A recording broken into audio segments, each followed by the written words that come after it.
Captainoob is this g'day, and this is a two-shot assault rifle with 25% faster fire rate as a secondary legendary effect. So yesterday, whilst I was messing around with a two-shot explosive handmade versus a Scorched Beast Queen, I theorized that the two-shot fire rate variant of a handmade might actually fare better against a Queen, and whilst this is not actually a handmade, it fires the same bullet, so close enough. There's some advantages to the assault rifle which I've gone over before. If I have nothing to talk about, I'll probably mention them again, because the assault rifle I feel like is quite an underrated weapon for what it is. So with a two-shot and the extra fire rate, this thing is going to be pumping out a lot of bullets, so Gunsmith 5 is definitely a must for this, unless you want your thing breaking all the time.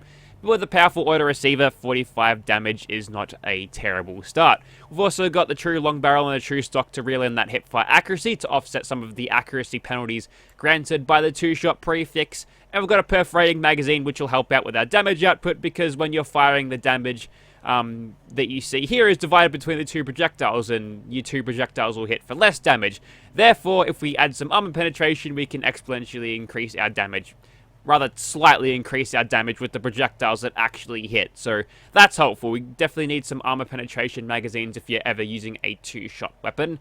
Got a reflex light for VATS usage, making that slightly more efficient because our barrel and stock isn't. And a suppressor is there for stealth commando reasons. We're going back to basics with this one. Full health, chameleon arm with AP regen, and instead of serendipity, which usually takes up 3 points, we're going to be using something else, which I'll get to in a second. First of all, let's open up the perks, and let's not open up the gold perk packs until we get the legendary perks happening, which I'm kind of excited for. At least one of them. Follow through is going to be massive for basically all of my characters.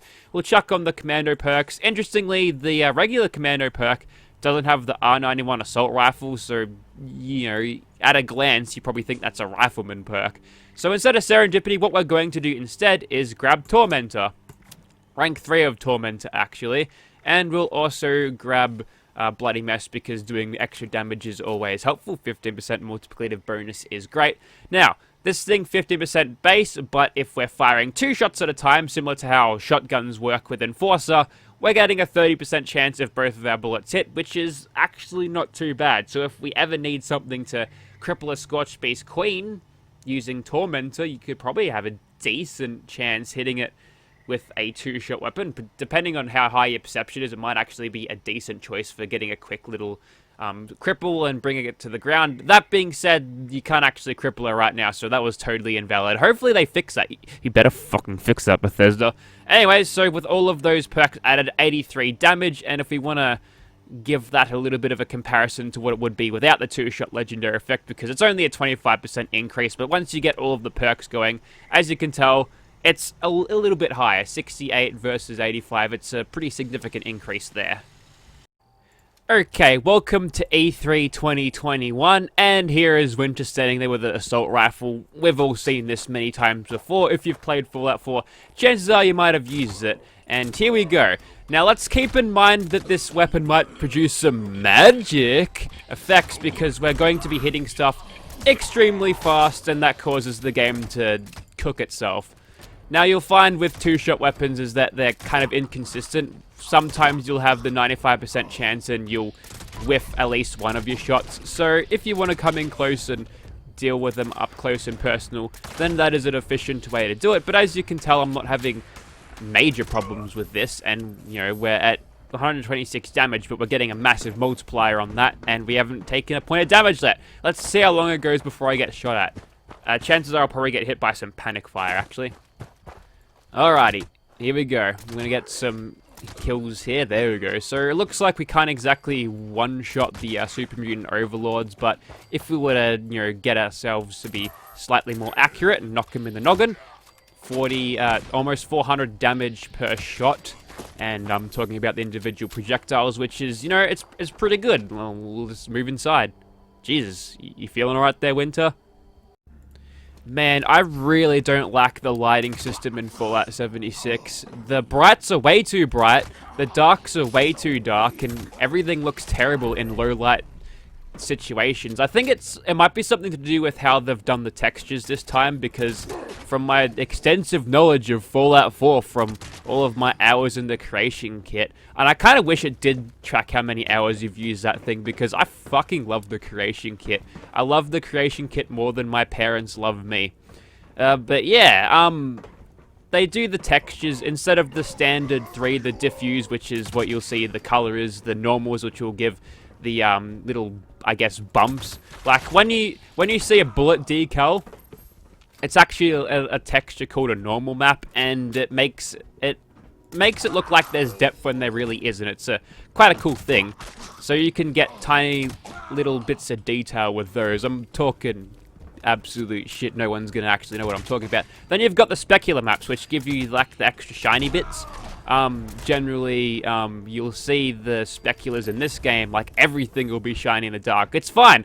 My salty that I'm looking at now should be a little bit more gleamy in the dark because it's made of steel.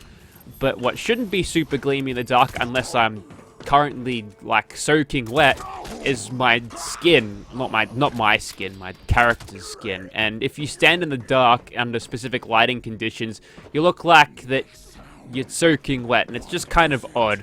And if you stand under the lights here, you saw it before when I was just standing outside, like you couldn't barely see anything there.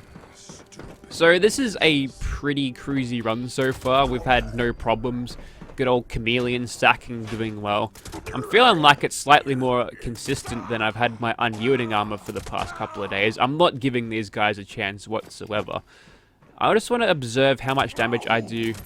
So 220 with the 2 shots there, so the double tap seems to drop most of them, and I don't think we're really giving the game the chance to actually bug out here, so hopefully that means this weapon isn't totally beyond the whatever the game's supposed to give you. But if I stand in here, you'll notice how there's a little bit of gleam on the character, and like, where's that coming from? Are you sweating?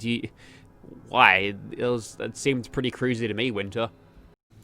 Alrighty, I know I mentioned how Tormentor was going to make this work, but you know, at this point we haven't had a giant chance to actually show off how that would work, simply because we've been killing stuff too fast, which is not actually a bad thing. It will come along. We will face Scorch Beast at some point during this video. Now, that's interesting. We're gonna watch how much damage we're actually doing to the ghouls here, because yeah, I'm thinking we've got enough to drop these guys in one hit. When we've got Adrenaline up and running, just the one tap will do it. And since I'm lazy, I'm going to be using that. So that one's even legendary. Kinda didn't want that. I'm not too worried about a 2-shot laser pistol. That's not super heavy. But yeah, being a 2-strength character, even with, I believe I'm carrying the high-capacity backpack here. The Salty, she's not exactly a light weapon, so she's going to take up a lot of weight. And when you've got 2 strength, because he uses it a dump stat to fund things like perception and agility, you know, the important stuff for doing a damage as a stealth commando, that's when it kind of sucks. Yeah, it's a little bit of a I guess it's not very intuitive to have such a low strength character when carrying such heavy rifles, but whatever. What I do use my 2 points of strength for is efficient anyway, because it's just there for carrying all my ammo. Probably don't have to sneak for these guys. As you can tell, I've got the damage output, and reloading this thing is not going to be a problem either, because it's got a lightning fast reload, which is one of the best things about the assault rifle. Problem is with it, Nuclear Winter, is it's just outclassed in damage by even basic combat rifles, and even with basic combat rifles, you can get supremely good hipfire accuracy. There we go, we're killing younglings here. At least Anakin Skywalker will like the video. Alright, I think we're done here, let's move on. See, that's an example where the lighting looks decent, like it's hit and miss. We still haven't taken any damage yet, so yeah, that's good. The only damage we have picked up is some passive rads off a ghoul that I stood too close to. So yeah, that makes it easy. And we're not going to give the Blood Eagles a chance to kill us today, because I'm sick of their shit. See, their difficulty done right. They do a ton of damage to you, so they're a massive threat, but you can take them out easily. You just got to be switched on about it. It's not some stupid, spongy bullet guy who can kill you in one hit, or rather you'll have environmental hazards kill you instead. You know what I'm talking about, and if you don't, Colossal Problems has some of those Colossal Problems. Anyways, so Swan over here, we'll face him from outside of our intended range here, and see if we can't get some... Well, we didn't get a proc there, but 15% isn't super high, and we could just kill him like that anyway. Look, maybe against a Scorched Beast Queen you might see it, but anything lesser than that could probably be just wiped, like, with a mop. You just wipe the floor with them. Yeah, the Salty's pretty good. I'm kind of realizing that I'm making this weapon probably seem better than it is, because everyone has preconceived notions about two-shot and how glorious it is.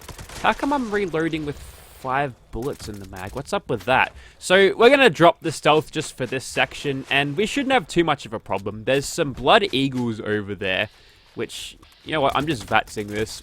I don't actually care about aiming. Here's a problem though, we're going to take him out. Problem is I don't have my massive AP pool. There's our first hit. That's fine, we can jump up here. Let's find your leg and see if we can't cripple it. There we go. Kill both of them. Yeah, I don't think it's worth doing it against these guys. They're not really that strong enough, so we'll just go for the head and take him out like that. 89 damage a shot is not the greatest. Hang on, sorry, that was muscle memory there. I see something, I'm in caution, and I can kill it quite easily. I'm hitting the shell on these guys, so that's why we're seeing such pitifully low damage. So adjust our aim a little bit and we'll do better. That's a tomahawk. I just yeeted a tomahawk. What a waste. I think I can craft them. I'm not sure. Whoops, I totally managed to hit that Mirelurk Queen. Alright, let's do this without any of this sneak attack critical, I guess, fuckery. Yeah, you can do that, Mirelurk Queen. I've got full health. I can take the hits. There we go. We managed to drop her on her ass, and she threw a grenade? Oh, it was you. Yeah, you can get out of here.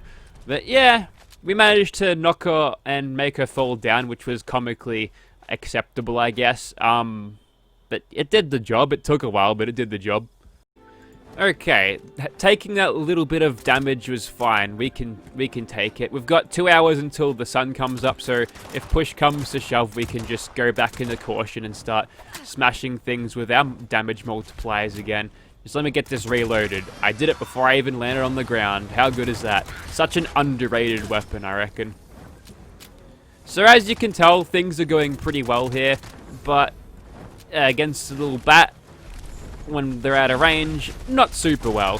So what we'll continue to do is shoot him, possibly seeing some sort of trickery with the dumb weapon bugs in this game. Not quite sure. I felt like that was a little bit too easy. But then again, my stealth commando build is fucking powerful. I'm the most powerful being in this game.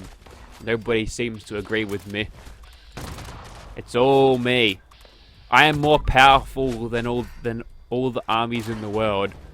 They can't really see me. I just squat down and I completely turn visible. Anyways, we'll aggro that one. We'll keep fighting off the horde of gun zombos, or rather just regular fisticuff zombos in this case, and we'll see what we can do. Let's target the wing here. We've got plenty of AP to burn, and there we go.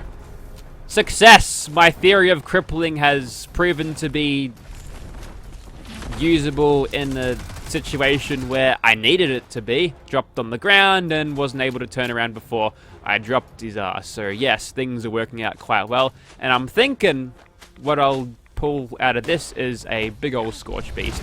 Yep. Give that caution. Give the caution. There it is. That's what I wanted to see. Just bring the last one home with a little bit of sneak criticals, because is it 6 AM yet? I don't know. No, we're still an hour 2. But anyways, I think you get the idea. That was a 2-shot fire rate assault rifle, and this has been sitting on one of my mules for ages, but, you know, just to see how things are, because I generally do talk shit about 2-shot. I feel like people think they're a lot better than they actually are, but it certainly works, and if you are staying at full health and you don't want to commit to a junkies build, I guess, you don't have to take any damage to your stats or anything for it, but It's just the inaccuracy, and it'll penalize you quite a lot at range. But there's ways, like you saw with Tormented, that you can use the two-shot to more of your advantage. So that might be something to consider. So, you know, I might be coming around, might be seeing a little bit more of the benefits of two-shot, but, you know, I'll use my Bloodied Firerate fixer and then forget two-shot even exists next stream. So, yeah. But, yeah, if you'd like to see this weapon in your game, give me caps for it. Give me 10k. Cough them up right now. Thank you for watching, guys.